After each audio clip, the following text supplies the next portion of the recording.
مولاي صل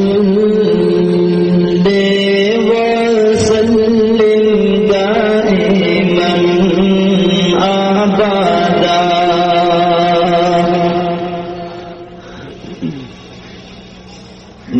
مولاي صل وسلم دائما أبدا على حبيبك خير الخلق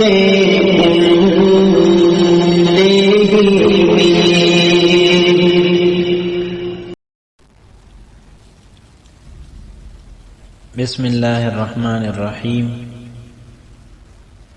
عن أبزة الخزاعي والد عبد الرحمن، دا مشهور صحابي عبد الرحمن ابن أبزة خزاعي رضی اللہ عنہ والد سے أبزة خزاعي د دینا حدیث منقول لی قال فرمائی خطب رسول الله صلی اللہ علیہ وسلم ذات یوم، رسول کریم صلی اللہ علیہ وسلم یورز خطبہ الستل فأثنى على طوائف من المسلمین خیرا، نو د مسلمانانو د باز ډلو تعریف وکړه د کومو کارکردګي د دین په حواله سره چې بهتر و د اغي تعریف وکړه. ثم قال بیا فرمایل ما بال اقوام لا يفقهون جيرانهم، فاغي قومونو په اغي ډلو باندې څه شوي دي چې اغي خپلو ګاونډیانو ته پوهه نه ورکوي، ولا يعلمونهم او اغي ته سنخي علم نه ورکوي، ولا يعظونهم نو توعظ کوي، ولا يأمرونهم ولا ينهونهم نو امر بالمعروف کوي او نهي عن المنکر کوي. وما بال اقوام لا يتعلمون من جيرانهم، او په هغه قوم باندې څه شوي دي، په هغه قومونو څه شوي دي چې هغوی د خپلو ګاونډیانو نه زده کړه نه کوي. ولا يتفقهون او پوهه نه حاصلوي د دین، ولا يتفطنون او نه نصیحت او عبرت حاصلوي د خپلو ګاونډیانو نه چې کوم پوهی وي. والله فالله قسم ليعلمن اقوام جيرانهم، خامخابا علم خی دغه ډلې جیرانهم خپلو ګاونډیانو ته، یعنی په الله قسم دا لازمی ده چې دا قومونه به خپلو ګاونډیانو ته خامخا علم خی. ويفتنونهم او اغي ته به د عبرت او د نصیحت خبرې ورخی. ويفقهونهم او اغي ته به د دین پوهه ورکي. ويأمرونهم وينهونهم او اغي ته به امر بالمعروف کوي، نهي عن المنکر بکي. ولا يتعلمن اقوام من جيرانهم، ولا يتعلمن او خامخا بس دکړه کوي قوم دغه قوم کم چې ناپوهه دي، من جيرانهم د خپلو ګاونډیانو. ويتفطنون او د عبرت او نصیحت خبرې بس دکوي. ويتفقهون د دین پوهه بس دکوي.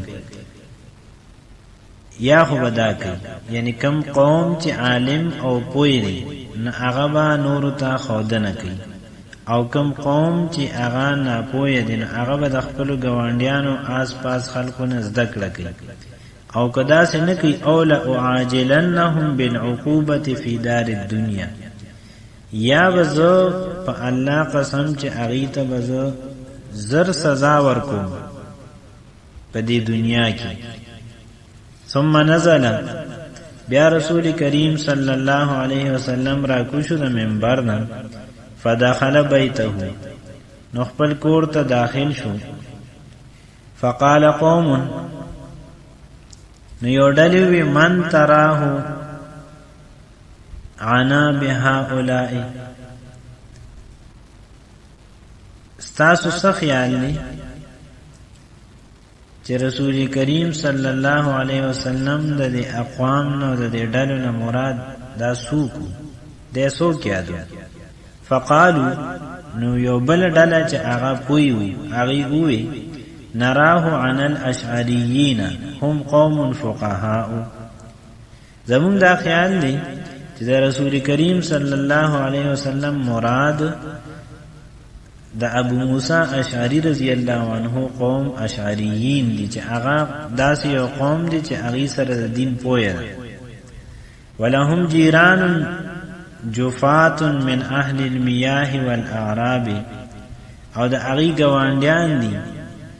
چې هغه ناپوهه خلق دي او سخت خلق دي محنت کش خلق دي او اغیت د علم او د فقاهت د حاصلولو مقنده ملوشي من اهل المياه چې هغه د چشمو په غاړو سیږي والاعراب او د دیهات خلق دي فبلغ ذلك الاشعريين دا خبره اشعریین ته ورسیده چې ستاسو بارکی داسې تذکره شوی ده فاتوا رسول الله صلی الله علیه وسلم نو اشعریین رالند الله پیغمبر ته فقالوا نبی یا رسول الله ذکرت قوما بخیر اې دا الله پیغمبر ته تذکره کړي د یو ډلې په خیر سره وذکرتنا بشر فما بالنا او زمون تذکره په شر سره کړي ده نو زمونږه صح کیفیت او حالت دی یعنی مونږ ته د دې وجه وې چې مونږ له سکول پکار فقال نبی فرمایل لا يعلمن قوم جيرانهم دا قوم چې دی به خامخا تعلیم ورکړي خپل ګوانډیانو ته ولا يفقهنهم او خامخا پوهه ورکړي ولا يفطننهم او خامخا اغیبا دا عبرت و نصیحت په خبرو پی ولا یأمرنهم او خامخا اغیت و امر کئی پا نیکی سر ولا ینحینهم او خامخا اغیب منع کئی دا گنانا ولا يتعلمن قوم من جیرانهم او خامخا ذکر بکی اغا قوم دخپلو گوانڈیانو نو یتفطنون او دا عبرت و نصیحت خبر بس دکی ویتفقهون او دا دین پویا بحاصلی او لأعاجلنهم بالعقوبة فی دار الدنیا یا بزو پتنده او زر ورکم سزا دغی خلقتا پدی دنیا کی فقالوا یا رسول اللہ ابی طیر غیرنا ندی اویل اید اللہ پیغمبر دا نور خلق دا گناہ دا وجنا منتبه سزا راکې فاعاد قوله عليهم نو رسول کریم صلی الله علیه وسلم دوباره دا قول او دا کلام بیان کو دیتا چې خامخا یو قوم با ذکر کوي خودنه به کوي خپل ګوانډیانو ته د دین پوهه به وتخی د عبرت او نصیحت خبره به وتخی امر بالمعروف و نهی عن المنکر به وتکی او دا بل قوم چې دینو دی به د خپل ګوانډیانو نزدکړه کوي د عبرت او نصیحت خبره بس د کوي د دین پوهه به حاصلې کدا څنګه کینو زبورته په دنیا کې زر سزا ورکم واعاذوا قولهم او دی اشعریین دوباره دا قول ذکر کو چې ابي طیر غیرنا د نور خلق د ګناه په وجه باندې مونږ ته سزا راکوي یعنی دا خو د هغه کار دی چې علم نزد کوي نو دا زمونږه ګناه خو نه ده فقال ذلك ايضا نو رسول کریم صلی الله علیه وسلم په دریم ځل باندې اومغه خبره بیان کړه. قالو نو اشعریین پوښول چې اوس خو پدې کې بل لار نشته. نو هغه وی فامهلنا سنتن مونږ ته یو کال مهلت راکا. فامهلهم سنتن ليفقهوهم ويعلموهم ويفطنوهم. نو یو کال وته مهلت ورک دې لپاره چې دی خپل قوم ته یعنی خپل گوانډي قوم ته پوهه د دین ورکی او هغه ته خودنو کې د دین او هغه ته د عبرت او نصیحت خبره ور یاد کی. ثم قرأ رسول الله صلی الله علیه وسلم بیا الله پیغمبر تلاوت کو د قران پاک دا آیت لعن الذين كفروا من بني اسرائيل على لسان داود وعيسى ابن مريم. لعنت کړي شو پای کسانو چې کفر کړو د بني اسرائیلونه. بني اسرائیل کې چې کوم کسانو کفر وکړو په هغه لعنت ویل شو. على لسان داود وعيسى ابن مريم فجبل داود علیہ السلام او د عیسی ابن مریم یعنی دا دو جلیل القدر پیغمبران دي د دې په جبه په هغه لعنت ویل شو. ذالک بما عصوا وكانوا يعتدون. دا په دې وجه چې دی ونا فرمانی کولو د حد نه به تجاوز کو. كانوا لا يتناهون عن منکر فعلوه. و دې چې من کول بین کول د هغه ګنا نه چې دی وکولا یعنی چې چا به ګنا کول نو دی به منع کول نه او وی چې دا د هر چا خپل کار دی مونږ د چا په ذاتی جون کې انټرفیر نکو. حالانکه د ګنا نه منع کول دا د معاشري د اجتماعي پاکي سبب ګرځي او چې څوک ګنا کوي نو هغه په خپل ګنا سره د نورو خلکو په زندګو کې انټرفیر کوي. د هغه د ګنا د وجنه ماحول خرابېږي. د هغه د ګنا په وجه باندې په نورو خلکو اثر کیږي. لبئس ما كانوا يفعلون. ډېر ناکار او هغه کار چې هغه وکړو یعنی رسول کریم صلی الله علیه وسلم چې دې ته د دمکی ورکړې و چې زب دنیا کې سزا درکړم. نو هغه د دې آیت نه استدلال کړو چې دې آیت مبارک کې دادی چې بنی اسرائیل کې کوم کسانو سره علم او پوهه او هغه نور خلقو ته نه خو او کوم خلقو سره چې نو نه په خپل جهالت صبر کوز د کوی نه. نو باغی باندې د عیسی علیه السلام او د داوود علیه السلام په جبه باندې لعنت ویل شو. او هر کله چې داسې کیفیت او داسې حالت پیدا شي چې چا سره علمي اجاته خینه او چې کم خلق ناپوهه دي نو هغه په خپل ناپوهه باندې صبر کوي زده کوي نه.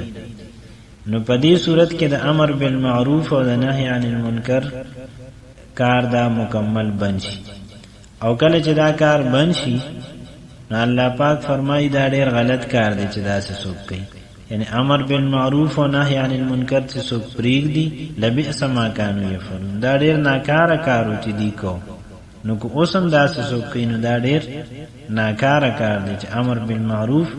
او نهی عن المنکر څوک نه کوي. رواه ابن راهوی. دا ابن راهوی په خپل کتاب کې نقل کړی دی والبخاری فی الوحدان. او امام بخاری چې دینو دا په کتاب الوحدان کې ذکر کړی دی.